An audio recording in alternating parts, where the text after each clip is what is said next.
There is a kitchen table in a farmhouse in Montana that has had, at various points in its life, 2 people sitting at it, then 6, then 2 again, then 1, then 2 once more. And then, in the years that followed, so many that extra chairs had to be brought in from the parlor, and the children ate in shifts, and someone always ended up on an upturned crate. The table itself did not change. It was the same table Thomas Carey had built in the 2nd year of his marriage, wide enough for a family, solid enough to last, made from lumber he had milled himself on a Saturday in October, with his eldest son watching from the doorway, too small then to help, but old enough to want to. The table outlasted the marriage and the children's childhoods, and 3 years of sitting in a kitchen where only 1 plate was set at mealtimes. It is still there. This is the story of how the table came to be full again. Montana in the spring of 1887 was a place of particular silences. Not the silence of emptiness. The land was too large and too alive for that. But the silence of a house that had once contained a great deal of noise and now contained none. Thomas Carey knew this silence well. He had lived in it for 3 years, since his wife Margaret had died of pneumonia in the February of 1884, quietly and quickly, the way she had done most things, and he had been doing his best with it ever since. 52 years old. Still broad, still capable, with the kind of face that had been weathered by decades of Montana winters into something that people described as strong, and which Thomas himself, looking in the mirror on the rare occasions he thought to, simply described as old. His 4 children were grown and gone. Not gone badly, not estranged. Just gone the way children go when the world opens up and offers them something. James to Billings, with a wife and 2 boys of his own. Catherine to Oregon, married to a schoolteacher. Robert to the railroad, which took him somewhere new every 6 months. The youngest, Anne, to a ranch 40 miles east, close enough to visit twice a year and far enough that she didn't. The house had 8 rooms. Thomas used 3 of them. The kitchen, the bedroom, and the small room off the parlor where he kept his accounts and his seed catalogs, and a photograph of Margaret that he had moved there from the mantelpiece after the 1st year. Not because he wanted to stop seeing it, but because seeing it in passing, unexpectedly, had become a different thing than choosing to look at it, and he preferred the choice. He had not planned to place an advertisement. The idea had come from James, his eldest, who had driven out from Billings in March with his wife and the 2 boys and spent a Sunday afternoon at the kitchen table that now seated 4 people in a space built for 6, and who had said, on his way out, standing at the door with his hat in his hand, that he worried about his father being alone out here and that he thought Thomas might consider.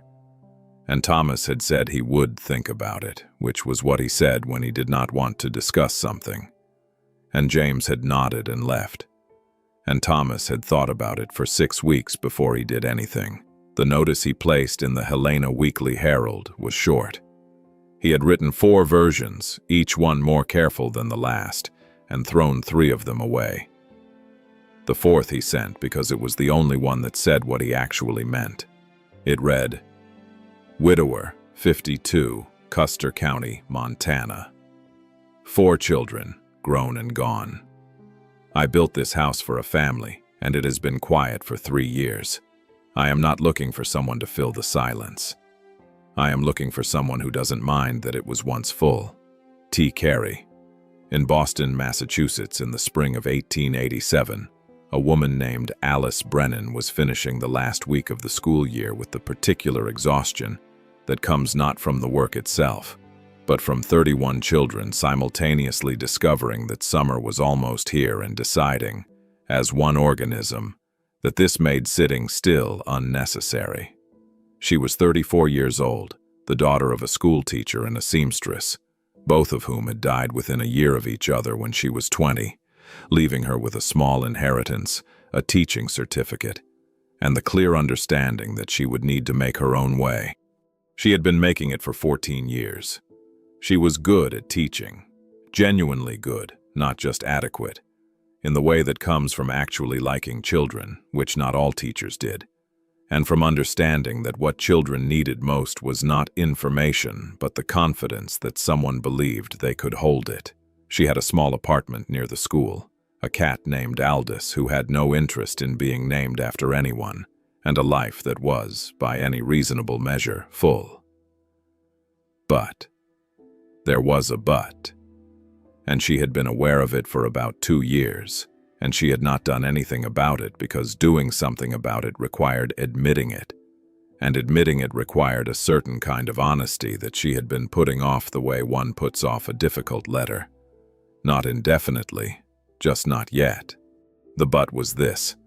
Her apartment was full of other people's children, 5 days a week, and empty the rest of the time. And she had begun to notice the difference more than she used to. She found the notice in a newspaper a colleague had left in the staff room 3 days before the end of term. She read it on her lunch break, standing at the window with her sandwich in one hand. Most of the notices in the matrimonial column were from men who described their practical qualifications in practical terms, and who seemed to believe that a woman choosing a husband was making the same kind of decision as a woman choosing a reliable piece of farm equipment. Thomas Carey's notice was not like that. It was not romantic either. It was simply honest, in a way that made her read it twice and then a third time, and then set it on the windowsill and finish her sandwich, and then pick it up and read it again. I am not looking for someone to fill the silence. I am looking for someone who doesn't mind that it was once full. She knew what that sentence meant. She had spent 14 years in rooms that had been full of children all day and were empty by 4 o'clock. And she had learned, gradually, to tell the difference between a silence that was restful and a silence that was simply the absence of something that ought to be there. Thomas Carey had apparently learned the same thing, by a different route. She wrote to him that evening.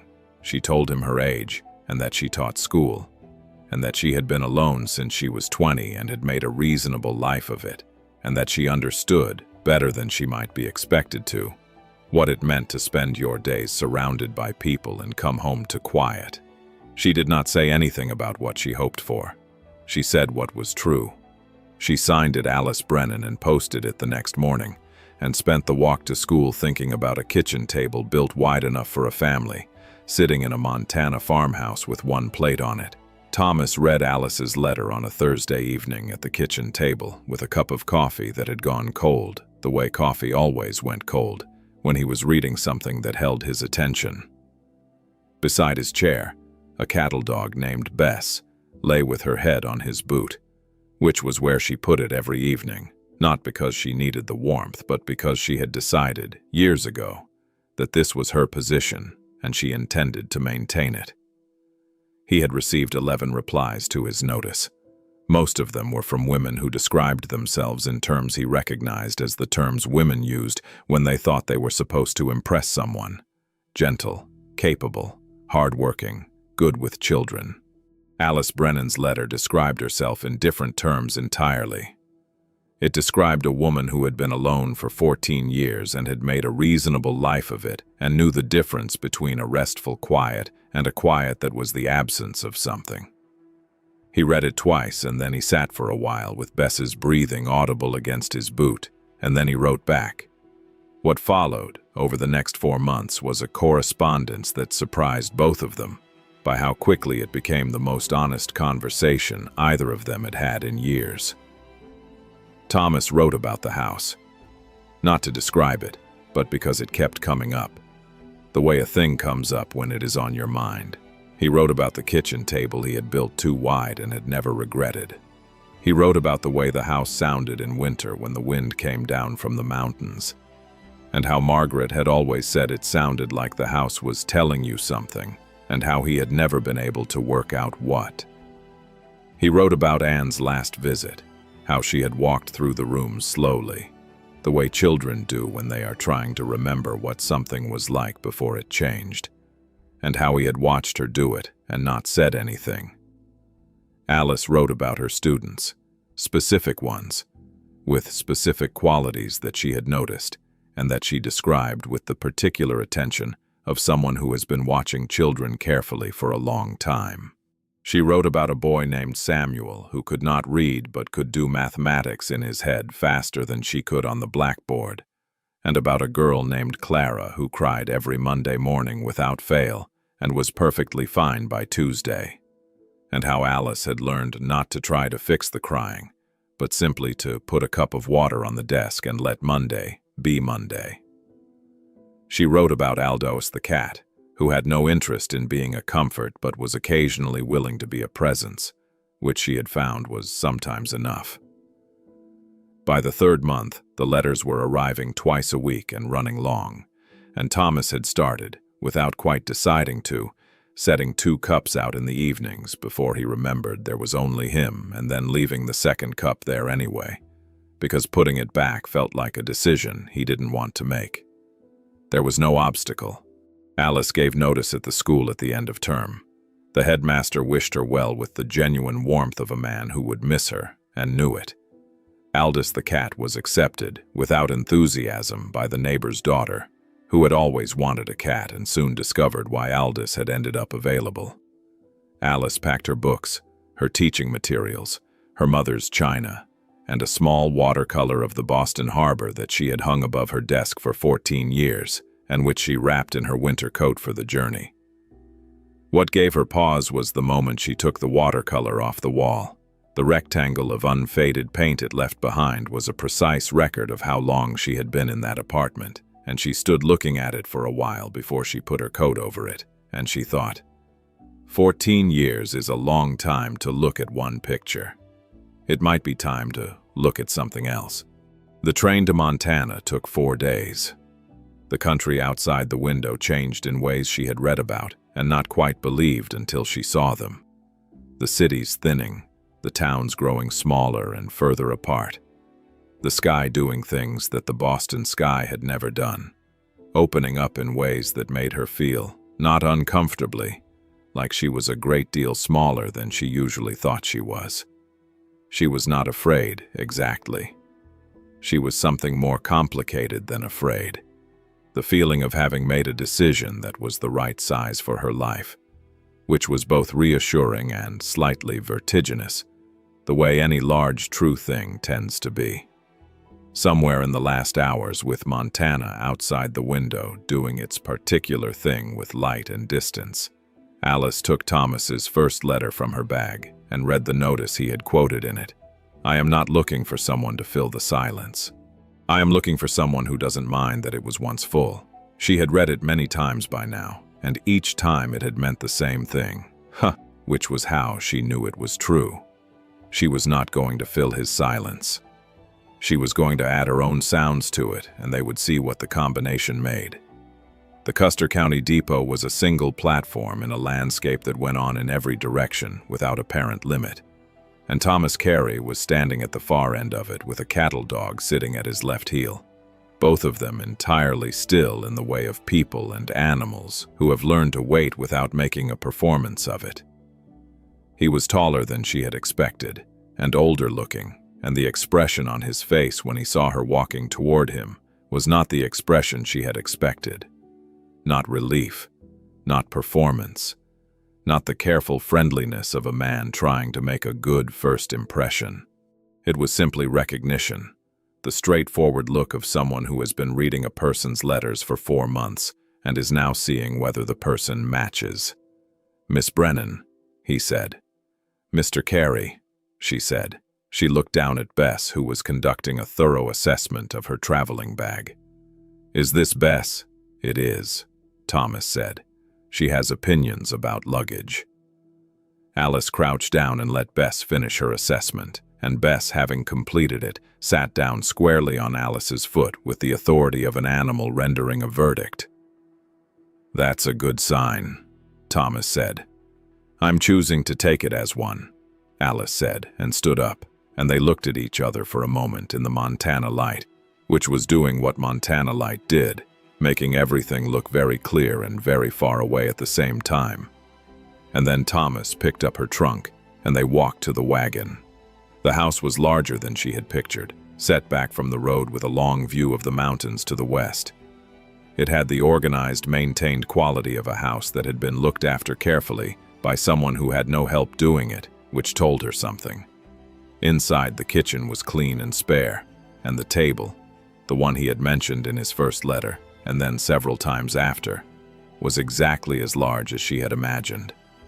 Wide enough for 6. One plate set at the far end, where the light from the window fell best. The way a person sets their place when they have been doing it alone for long enough that they have found the position they prefer. She set her bag down and looked at the table for a moment without saying anything. "You built this yourself," she said. "Second year we were here," Thomas said. He was standing in the doorway, in the careful way of a man who is not sure how much of his own kitchen to occupy. "Margaret said I'd made it too wide. Was she right?" Thomas thought about it. For a while, yes. Not anymore, I think. Alice looked at the table. Then she pulled out the chair nearest to her. Not the chair at the far end where his plate was, but the one closest to the door, the one that would have the best view of the window and the mountains beyond, and sat down, and put her hands flat on the table, and looked out the window at the light on the mountains, and said nothing for a while.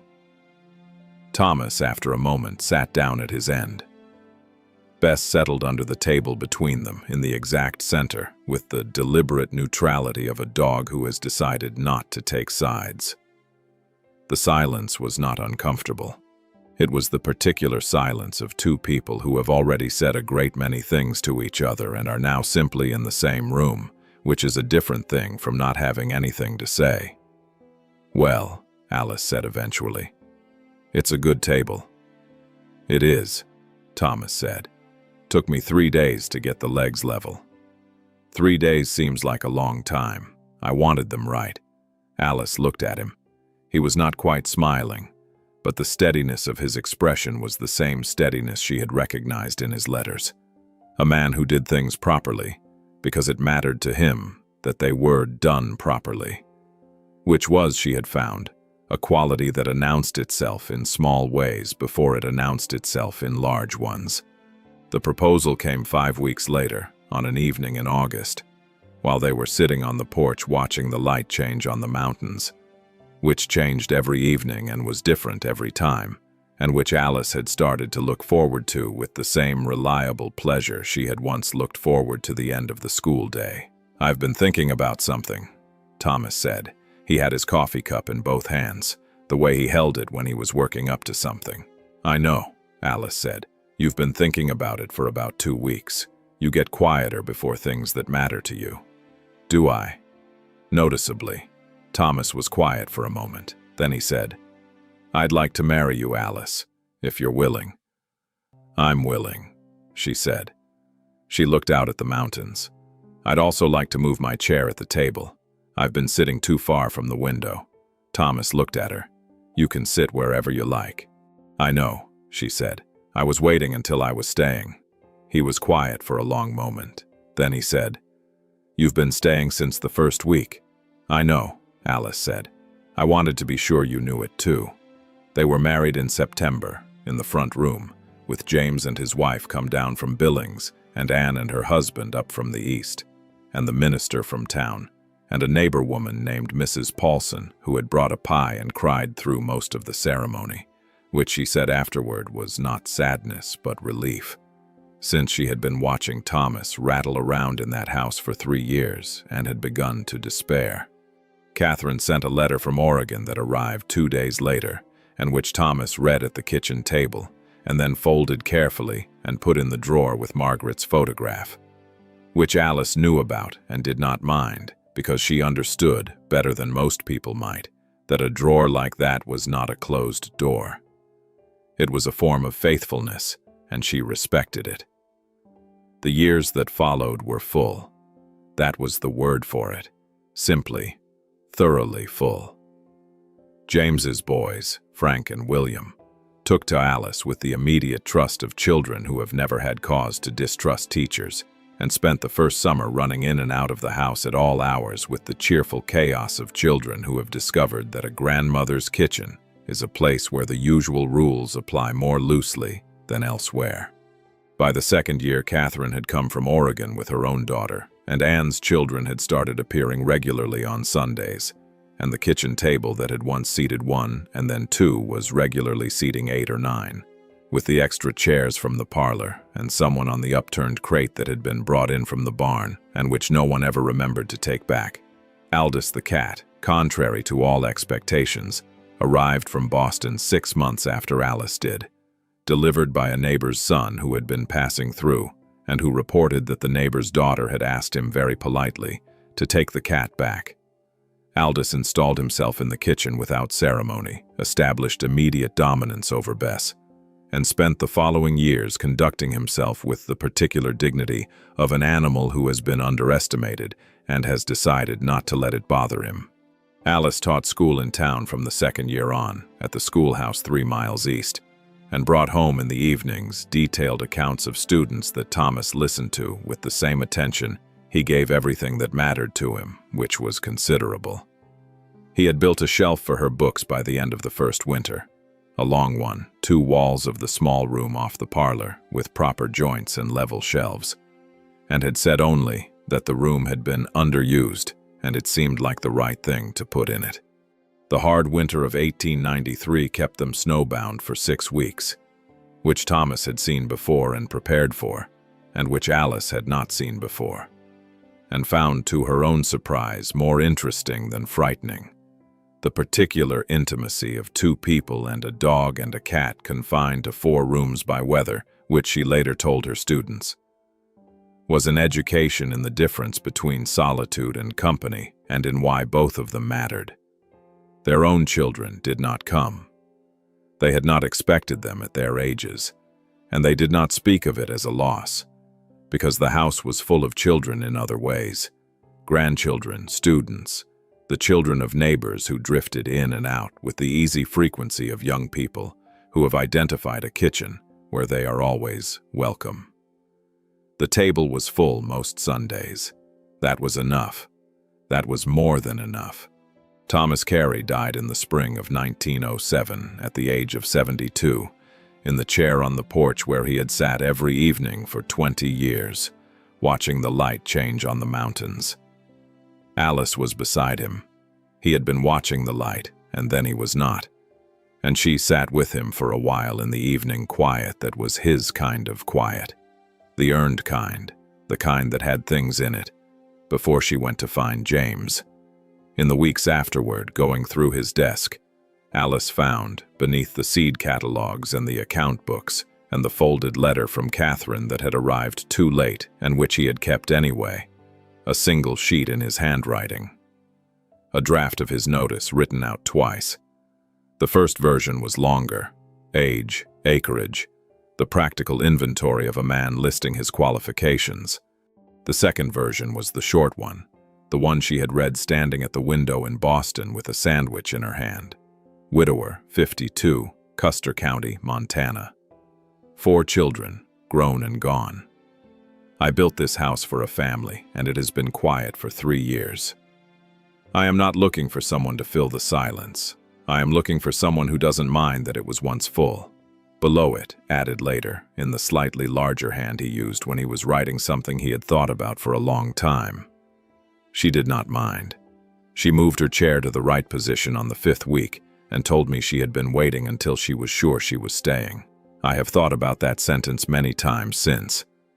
It seems to me the right way to do most things.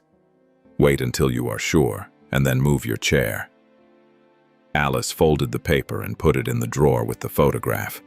Then she sat down at the kitchen table, her end of it, the chair she had chosen on the 2nd day and kept for 20 years, and put her hands flat on the wood the way she had on the 1st day, and looked out the window at the mountains, and thought that Thomas Carey had said in plain words exactly what he meant, which was that the house had been full and gone quiet, and he would like it to be full again, and that she had come, and it had been, and that this was, when she thought about it, the whole of it.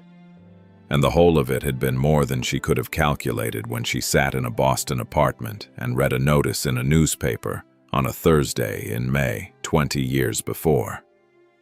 She lived 8 more years on the farm, and the table was rarely empty.